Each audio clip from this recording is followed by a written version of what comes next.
This video will demonstrate how to treat disorders of the prostate using the BTL Shockwave therapy.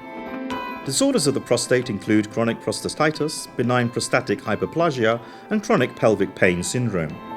To treat prostate disorders, point the shockwave therapy applicator at the central part of the perineum. First, the therapy is applied with the applicator positioned with an approximately 30-degree angle deviation to the left side. Next, it is applied with a 30-degree angle deviation on the right side. Last, the shockwave therapy is applied in the central position of the perineum.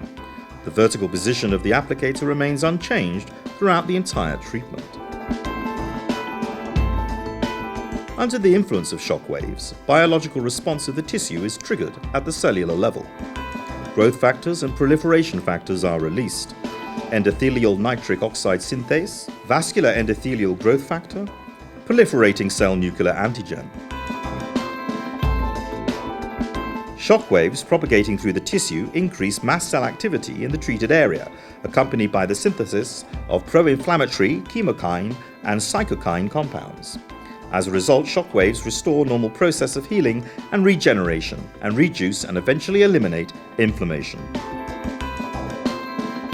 Immediately after application of shockwave therapy, angiogenesis is initiated. New blood vessels form in the prostate and ensure better blood and nutrient supply of the area. As a result of all the mentioned processes, shockwave therapy suppresses pain associated with disorders of the prostate or otherwise unspecified chronic pelvic pain.